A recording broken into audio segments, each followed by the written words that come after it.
Al Arabiya English. I'm Melinda Nusofora, coming to you from Jerusalem for this special interview with the Israeli President Isaac Herzog.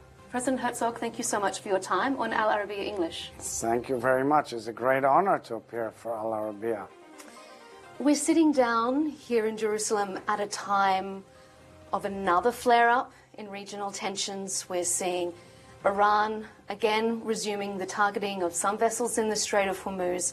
We're seeing renewed strikes from the United States on Iran. The memorandum of understanding that was signed on to, was it a bad interim deal if we find ourselves back in this position? First of all, I'm not surprised that this is the situation, because with the Iranian pattern of behavior, which we know, it's impossible to do deals. They violate all the time. They have their own way of interpreting things that are very, very clear. We see in so many instances their proxies are all operating on their behalf simply to stir up and radicalize the situation, leading to instability. That's their ideology for years and years and years. And I must say, I believe that this reality also hits the face of many people who thought that there is an opportunity and a chance. Honestly, I believe in a diplomatic solution to the conflict. I think this is absolutely what needs to be done, and I actually know that this is the clear Israeli position. But we had legitimate concerns. We raised them, and now you see it in front of your eyes with the Iranian behavior.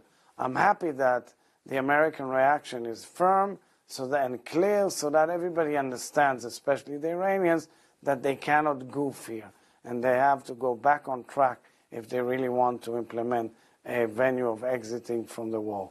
You mentioned that that Israel had concerns about the memorandum. Do you think if Israel had have been negotiated with in the lead up to the memorandum being agreed to, that this current situation could have been avoided? Look, the whole situation is controlled and led by President Trump.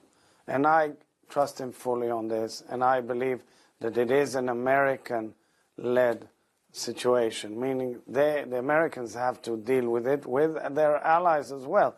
Because closing Hormuz, let's understand it, closing Hormuz is clearly another extortionate step in the relations of Iran with the world. If you think about it objectively, now let's go to bird's eye view, and you remember the map of the Middle East. It cannot be that the world would accept a situation whereby maritime routes, which are owned by the world, which are internationally open, which are part of international rules and part of international maritime law, it cannot be that they will be closed by one nation through its proxies or by itself simply because they want to blackmail the rest of the world. It cannot go this way. It's impossible, because once you do it, then the whole world is a mess. And I think here the American position is very clear, and I think President Trump is correct in the fact that he's insisting that Hormuz be open. It's part of international trade. The US, though, is also asserting its own blockade on the Strait. So why should they be allowed to do it? Because it's a counter-reaction to the Iranian blockade.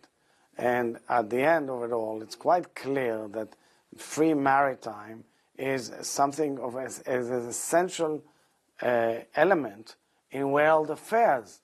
You know, people who watch us now should realize that this blackmailing operation, which has been going on for almost 3 years, like closing of Bab el-Mandeb, okay, by the Houthis, or closing of Hormuz, etc., increased the cost of living of all these families around the world who are getting these products, who are being carried by ships all over the world because of insurance and freight costs and other costs. So it's obvious that the world is paying price simply for this Iranian rudeness and Iranian mode of behavior, which has always been a terrorist mode of behavior.